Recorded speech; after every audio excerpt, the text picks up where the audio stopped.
What's up, Hobby Maniacs? Rob Bear here today, and of course, Happy New Year. This is the first issue of the new year, issue 101 for the new White Dwarf.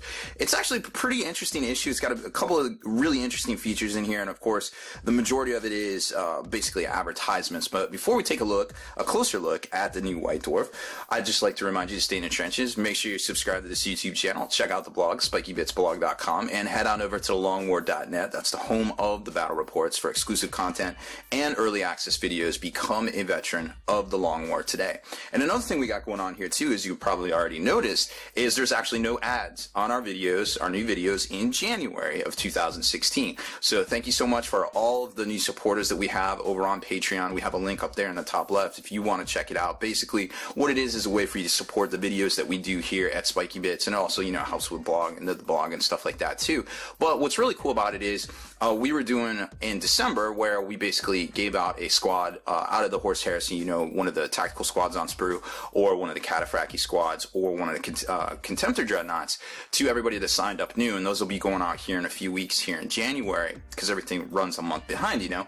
But basically, we're extending that to January 6th, 2016, so if you sign up this month to help support us, you know, all the stipulations and things are over there. Go, you know, click on the link and go check it all out. But basically, you get a little gift, swag bag from us as well, and you'll get one of the squads too here in January. So if this keeps going at this rate, and we get all this great support coming in, and everybody keeps basically getting stuff back, you know, the stuff we review here we give out to everybody, you know, the White Dwarfs are part of the swag bag that all the new people get when they sign up.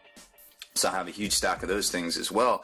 But what's really cool about it is you also, depending on how much you pledge in support, you get that much back every month in swag from us. We'll ship it to you. It doesn't matter where you live, Australia, Canada, New England, or England, you know, all those places, Europe, we don't care. We'll ship it to you. A little bit will come out of, you know, your support for the shipping, of course. But I'm pretty good at shipping, and I do know what will fit in what flat rate envelope and things like that. So, you know, some of the folks overseas might not get like big, ginormous things that would take, you know, $80 to ship, but you will get like some smaller packages that are full of higher dollar amount stuff. And don't worry, they're definitely gifts, so I'll mark all that accordingly, so hopefully you don't get wrecked with value added tax and all those things. So, you know, we keep it real here. We know what's up, so if you're supporting us, we're definitely going to help you on the back end there as well. So check it out. I won't talk about it anymore because I really want to talk about what Games Workshop has going on here with their new year, new army kind of feature in here. So let's take a closer look. All right. So first off, you can kind of tell here that they're definitely trying to promote a whole bunch of different armies. This particular White Dwarf has a feature in it on the Mechanicus, which I think is a really great looking army. It's new for 2015, so it's not even a year old, and a lot of people really like the look of it, and it's also very competitive. It's got a couple of different builds, which is super nice, not like some of the other armies that are out there as well currently. While they look cool, they only have one real competitive build. So if you're into, hey, collecting and playing competitively, well, there's a little bit of a detractor there, I feel like. So as far as the contents go for the new White Dwarf, so basically the first 15 pages or so, give or take, are advertisements for the new army and start collecting armies, which are all $85, which are really interesting. I want to look at each one of those because you can kind of tell that there's a little bit of value there, and you know, between 30 and 40-ish% off right off there. And then of course, if you're ordering online, you know, if you don't have a game store near you, or you hate the game store near you, whatever, and you want to order online or from a discounter, you know, you're going to get an even better value there as far as that goes.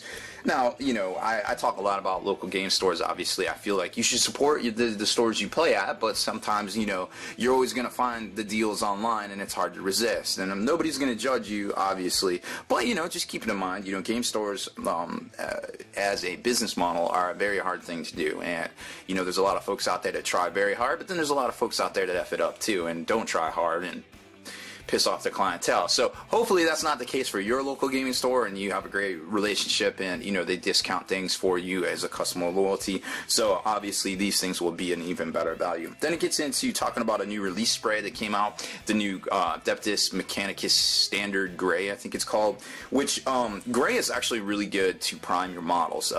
You can't see here, but if you've seen in some of my videos, I've got a lot of conversions and such, and the display cases on the right and left of my little studio table here. And a lot of times what I do is I start out and I prime them gray, and I got a lot of my conversions that I never got around to painting just because sometimes I just like building things, but most of them are primed gray because it's a great base to build up from. It's not white, it's not black. But if you're going for that gritty, grim, dark look, black is really good. But the cool thing about GW is they have a whole bunch of primer sprays, you know, from reds to bones to greens to blues to silvers, now the gray. If you want to go with that Games Workshop color and that Games Workshop palette, that whole painting system thing, then you can definitely follow along there. Army Painter also has some really good colors spray that's primer and base coat all in one. I think they got about 30 different ones. So just to kind of depending on what you're feeling and what kind of color you're going at, you know, check both of those things out. Kenny uses a lot over at Next Level Painting, uses a lot of the Army Painter sprays. I found, and also Kenny as well, a lot of the Tester enamel sprays are a great base coat. They give you, then you're able to spray them in semi-humid conditions. What being in North Carolina, we get that a lot. I would say 8 months of the year, give or take. It just started to get cold today. We're down to 50 degrees, folks. Woo! Cold snap coming through. Anyhow, so it's kind of interesting how all the atmospheric conditions play in. So there's a whole, you know, we got a whole bunch of videos and tutorials, not just here on Spiky Bits or not just over on Next Level Painting, but you can check all over online for how to spray your stuff and get great ideas for painting tutorials and things. This is just one of those tools that you can use there. Some releases from Black Library. There's a Garo book that came out, this limited edition. I'm not sure if it's sold out yet. It just came out like 2 days ago. The feature on the Mechanicus army, and then there's a feature on Nurgle as well, so they kind of do one Age of Sigmar, one 40k, and then get into the Eternity Siege, which is this huge, ginormous mega battle of Age of Sigmar, where it's basically, you know, the Stormcast against the Forces of Chaos. And I can't tell if it's photoshopped or not, but man, if it is not photoshopped, that is some serious Age of Sigmar Games Workshop has painted, and we'll get to that here in a minute too. So here's the first 2 pages of the new Start Collecting Army Bundles, and I think Games Workshop's really on the right path here as far as, you know, putting these things out, giving people a good starting point, because they kind of got away from the Battle Force deal, where a lot of the Battle Forces turned into army boxes, and then the army boxes turned into $200, $250, $300, you know, propositions at that point. And especially the Space Marine one, the one that this guy came in, I think it was the Terminus, I want to say it was Terminus Ultra. It was one with a bunch of Terminators. I think it was the Terminator Strike Force. Actually, or maybe a Demicom, I don't know, there's been so many of them, it's very hard to remember, but it was one with a whole bunch of Terminators and a Storm Raven, and this guy right here, this particular plastic clamshell captain, sells, or sold, it won't anymore, for, you know, anywhere around $100 on eBay, which is kind of crazy. And now you figure you can get this with him, a tactical squad, and that looks to be a, was that a veteran Dreadnought there, Venerable Dreadnought, so him in the back, that's about $41.25. I think that's about the same. So they're valuing him about, I guess, about $10, give or take, if these are $85 kits, which I think is a very fair value. You'll see a lot of these flying off the shelves just because of that model right there. Everybody that wanted one that didn't necessarily want to put out $100 for a plastic, you know, clam pack miniature. You know what I'm saying? And that's another thing too to talk about, that I feel like, you know, a lot of times you want to, maybe patience is a better virtue when it comes to Games Workshop stuff, because they don't really do limited edition stuff anymore. They do like exclusives, and they'll do things in one format and then come out with it in another format. You know, like today, for instance, they just put out digital versions of all of the Space Marine or the Imperium stuff for Imperial Guard and Space Marines, you know, the White Scars, the Raven Guard, and then you've got the Imperial Guard, or the Astra Militarum rather. Those 3 books, those 3 sets of rules out of both the Monka book and the Callion book for the Tal, you know, the Tal supplement that came out in November, the back-to-back, well, basically back-to-back. So, you know, if you didn't want to spend $75 on those hard volume books and you just wanted, like, say, the Space Marine rules, well, you could get it for your e-reader now, you know, 2 months later, basically. So I feel like sometimes, but then if you need the rules to play in a tournament, that's a whole different animal, right? But I feel like sometimes waiting is a little bit better, you know what I mean? Like, because the folks that spent so much money for that guy, yeah, you know, maybe that was their hobby project for the month, but then again, it's $100 for a miniature, you know? So, like, at some point, you have to just be like, man, they're going to re-release it, whatever. You know, that video I did, I'm not sure if I released it on the channel yet, I think it's over on the Patreon site, that, with the, what was it, the Honor of McCrag, graphic novel for the Horus Heresy, which follows along with the Betrayal of Calth, and it kind of around the same No Fear Horus Heresy book. It's a graphic novel by illustrated by Neil Roberts, written by Dan Abnett. Really great book. But then again, that came out, and I want to say it was January 2014 or 2013. It came out with like the whole, black bordered black border Horus Heresy style binding, and things like that for the Horus Heresy, because it basically kind of tied in with that. But it was actually re-released here recently, like 2 months ago, in a kind of like a it looks more like the Horus Heresy novel kind of format. So they kind of, you reformatted it. They're kind of same product, but just kind of charging different for it. So I feel like a lot of times that kind of comes around with this stuff. So sometimes maybe waiting is better, I feel like. The second one up is really interesting too, and I wanted to talk about that. Was we saw a very similar thing, the Astra Militarum one, where the Lehman Ross and the new Engine Seer, and it came with the Apocalypse sprue, and it was also $85. And I feel like, you know what, at the end of the day, this is probably more worth $85 in my mind. You get a Commissar, you get a Cadian Shock Troop Squad, and then you get a Lehman Ross. So basically, take this out, and it was, or sub that out for the character, and this Cadian Squad was basically the same price as a sprue, an upgrade sprue for a tank. I'm not really feeling that one, you know what I mean? I'd rather have 10 dudes on foot there. So those are the first, and probably some of the better ones, to be quite honest. The Skitarii one isn't bad either, because this Dominus is $35, and then of course you get a Skitarii box and an Onger Doomcrawler as well, so, or Onager. The Tau one looks pretty good too, because this guy, remember, was limited edition only. I say limited edition, but we all know what's up. I would say exclusive, excuse me, in the Battle Force, the Solak Battle Force that came out, I want to say end of October, early November. But now you get, 3 of the new Crisis Suit teams as well. And the Crisis Suit team is not a bad box. This is a great starting point for Tau. All of these seem to be very solid. This guy here, remember this Necron Lord? This guy was limited edition only in the Deathstorm box, from the Shield of Baal saga that came out last November.